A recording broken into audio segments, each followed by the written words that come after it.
오늘이 바로 우리 교단이 지난 1992년 제77회 총회 때 매년 6월 둘째 주일로 지키기로 한 순교자 기념주일입니다. 다른 교단은 모르겠습니다. 우리 교단은 매년 6월 둘째 주일을 순교자 기념주일로 지킵니다. 총회에서 그렇게 제정을 했습니다. 제가 언젠가 그랬죠. 제가 스사모 회장입니다. 스사모 회장. 스테반을 사랑하는 모임. 스테반 팬클럽의 회장입니다. 제가 만들었습니다. 회원은 없고 회장뿐입니다.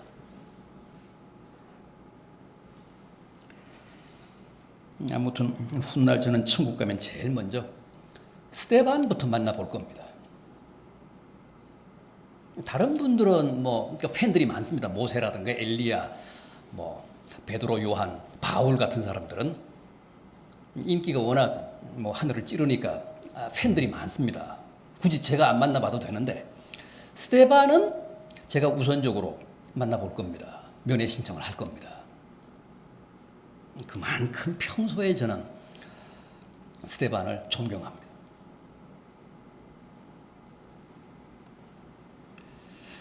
스테반은 어떤 사람이었습니까?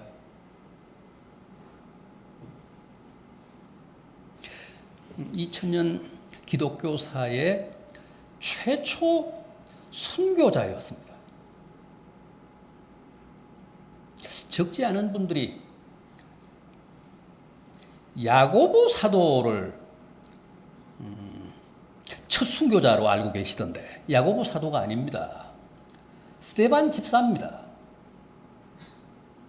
야고보 사도는 사도들 중에 12사도들 중에 최초의 순교자고 또 2000년 교회사의 순교자로 말하면 순교자 제2호입니다. 제1호는 스테반입니다.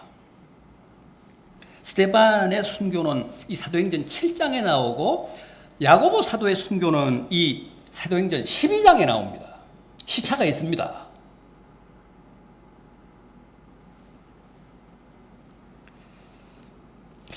그렇다면 스테반은 대체 어떤 사람인데 주님이 그를 교회사의 제1호 순교자로 택하신 걸까요?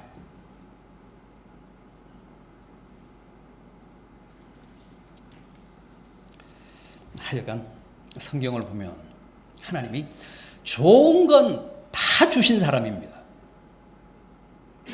스테반이 그만큼 대단하고 유명한 사람입니다.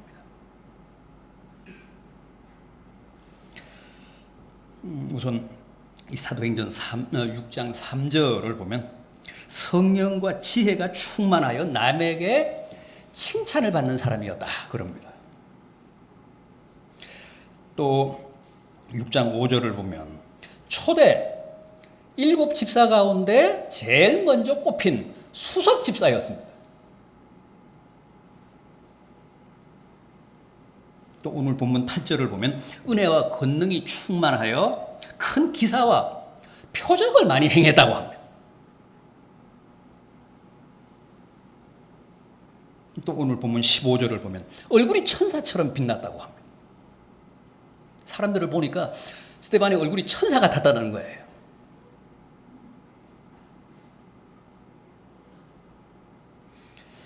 뿐만 아니라 이 스테반은 대단한 설교가였습니다. 이 사도행전 7장 2절 이하 53절까지 보면 스테반의 긴 설교가 나옵니다. 산헤드린 공회에서 그 아주 유대에서 최고 지도자들이 모인 자리에서 긴 설교를 하는데 참 설교가 대단합니다. 그 내용이나 기승전결의 짜임새로 보면 거의 완벽합니다. 이 사도행전에는 바울의 설교도 나오고 베드로의 설교도 나오는데 글쎄요. 제가 보기에는 스데반의 설교가 가장 완벽합니다. 가장 돋보입니다.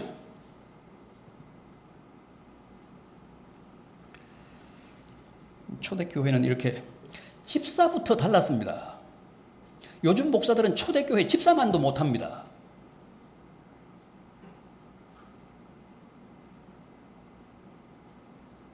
자, 그럼에도 보십시오. 베드로가 한창 선풍을 일으키면서 하루에 3,000명, 5,000명씩 설교해서 회개를 시킬 때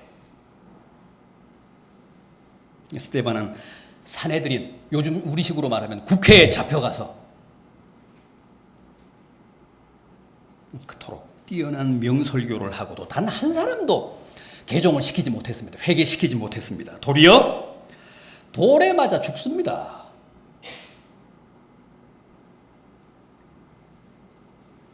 그래서 교회사의 첫 순교자가 된 겁니다.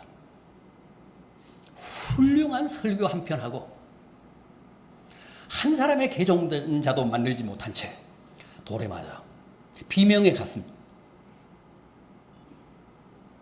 교회사의 제1호 순교자로 기록이 되었습니다. 주님은 이렇게 첫 순교자를 12사도 중에서 뽑지 않고 7 집사 가운데서 뽑았습니다. 12사도 가운데서는 순교자는커녕 가룟 유다 같은 첫 배신자, 첫 배교자, 첫 자살자를 냈습니다.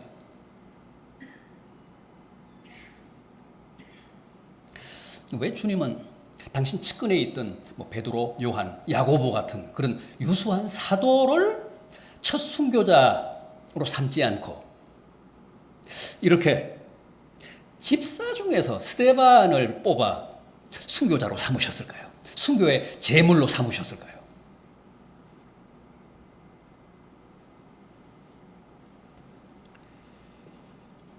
성령 충만이나 지혜나 믿음이나 은혜나 권능으로 볼 때 당시로서는 스데반만큼 준비된 사람이 없었기 때문입니다. 사도들도 못 따라갔어요. 그만큼 순교자로서 갖추어야 될 모든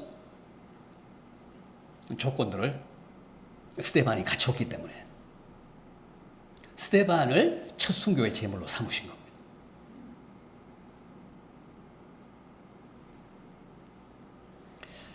그의 마지막 순간을 보십시오. 본문 7장 55절 이하를 보면 하늘문이 열리고 하나님의 영광과 주님이 그 보좌 우편에 서신 것을 보았다고 합니다.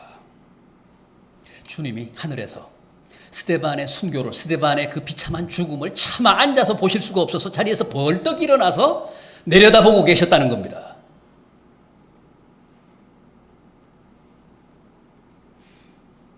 마지막 59절 60절 보십시오. 7장 59절 60절 그들이 돌로 스데반을 치니 스데반이 부르짖어 이르되 주 예수여 내 영혼을 받으시옵소서 하고 무릎을 꿇고 크게 불러 이르되 주여 이 죄를 그들에게 돌리지 마옵소서. 이 말을 하고 자니라. 이 말을 하고 죽으니라. 주님이 십자가에서 이렇게 하시지 않았습니까? 주님이 하신 대로 스데반이 지금 한 겁니다. 주 예수여 내 영혼을 받으소서. 아버지여 내 영혼을 아버지 손에 부탁하나이다. 이 죄를 저들에게 돌리지 마옵소서.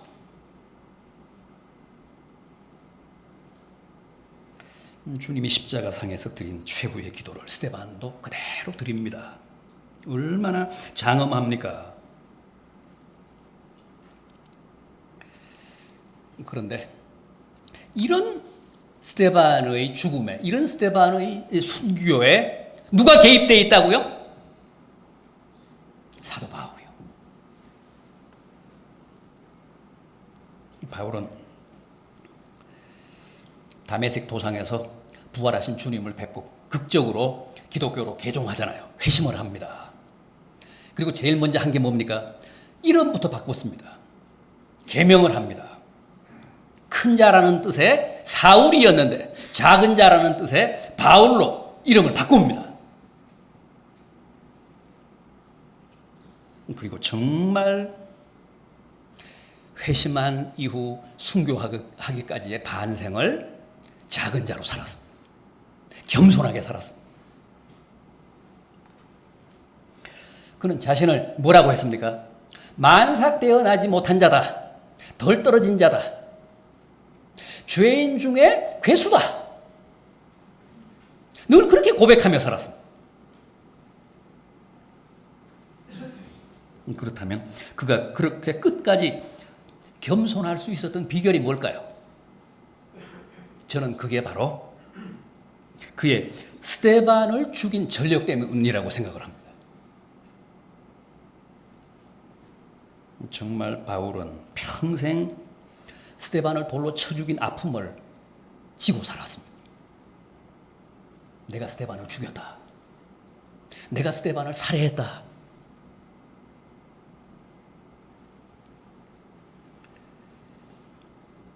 오늘 본문 7장 58절 보십시오.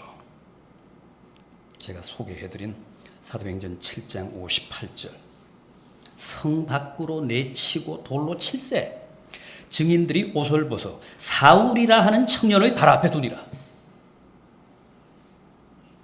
이게 바로 사울이 스데반 처형의 주범이었다는 사실을 증언하는 대목입니다.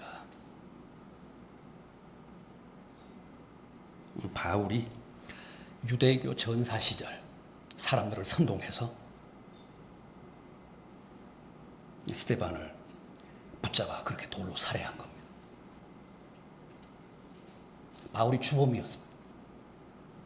바울이 스데반을 죽였습니다.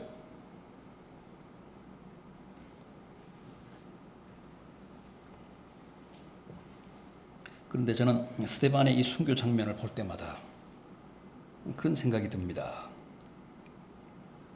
그렇게 은혜와 권능이 충만하고 기사와 표적에 능했던 사람도 별 수 없구나. 돌을 던지면 맞는구나. 또 더 많이 던지면 돌에 맞아 죽는구나. 아니, 그토록 대단한 사람이면 왜 하나님이 사전에 방탄복 같은 거라도 입혀주시지 않았을까?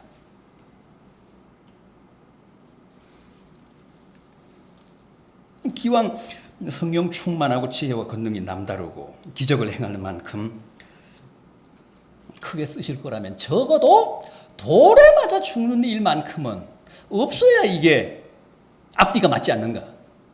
말이 되지 않는가?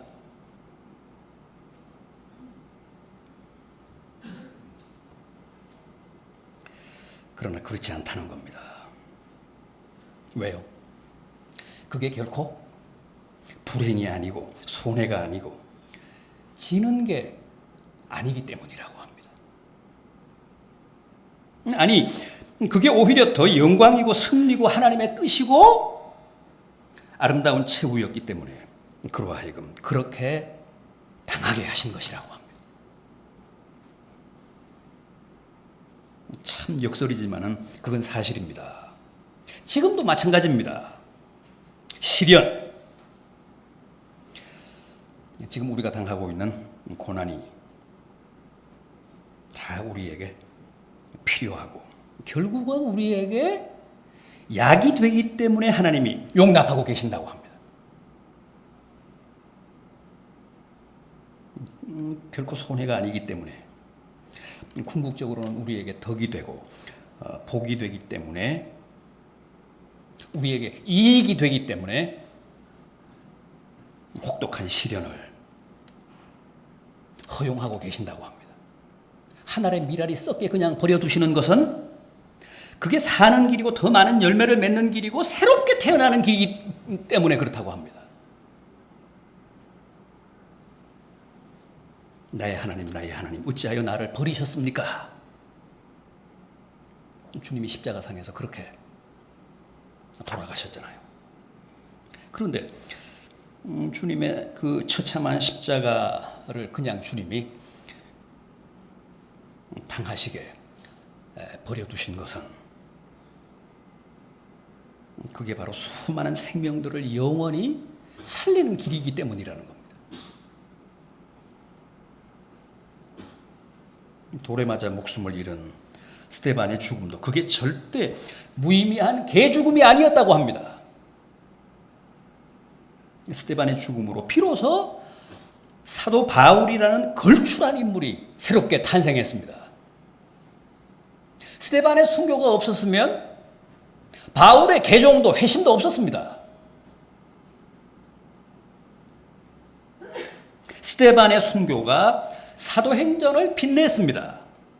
초대교회의 밑거름이 됐습니다. 2000년 교회사의 초석이 됐습니다.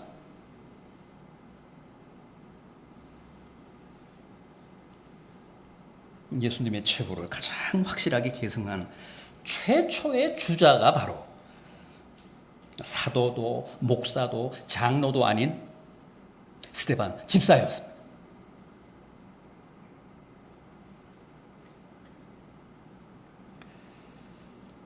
저는 전에 늘 그렇게 생각했습니다. 아니, 그렇게 허무하게 죽게 하실 바에야 그 큰 능력을 나 같은 사람에게라도 주시지. 뭐 때문에 금방 돌에 맞아 죽을 사람에게 주셨단 말인가.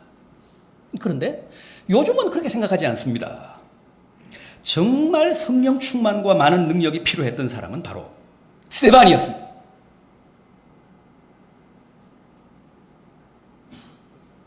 순교자가 되려면 적어도 그런 것들이 다 필요합니다. 여러분, 권능이나 성령 충만이나 믿음은 절대 자기 자신을 증명하고 과시하고 자기 하나 잘 살고 잘 먹으라고 주신 은혜가 아닙니다. 십자가를 잘 지고 하나님의 영광을 잘 드러내고 하나님의 뜻을 잘 이루라고 주신 겁니다. 주를 위해 복음을 위해 고난을 당하며 시련을 감수하며 살라고 주신 겁니다. 한마디로 순교하라고 주신 겁니다. 그런데 요즘은 그런 걸 다 자기 잘 먹고 잘 쓰는데 사용하잖아요. 자기 이름을 날리고 스타가 되고 출세하는 데 써먹잖아요. 하나님이 주신 권능을, 하나님이 주신 능력을. 그래서 순교는 아무나 하는 게 아닙니다. 순교자들은 인간적으로는 비참하지만 신앙적으로는 특별히 선택된 사람들이고 더없이 복받은 사람들입니다. 바울 보십시오. 스데반을 돌로 쳐 죽이고 수많은 그리스도인들을 박해한 대가로 평생 죽을 고생을 하다가 결국은 자신도 목배임을 당해 순교당하지 않습니까? 그러나 스데반 같은 사람은 가장 성령 충만할 때, 가장 지혜가 충만할 때, 얼굴이 천사같이 빛날 때, 가장 훌륭한 설교를 막 끝냈을 때 하나님이 냉큼 데려가셨습니다.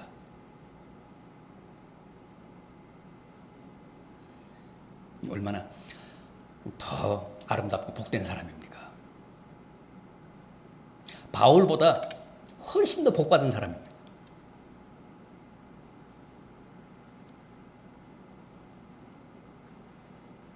부디 여러분의 생애도 스데반처럼 늘 믿음과 성령과 지혜로 충만하시기를 진심으로 빕니다.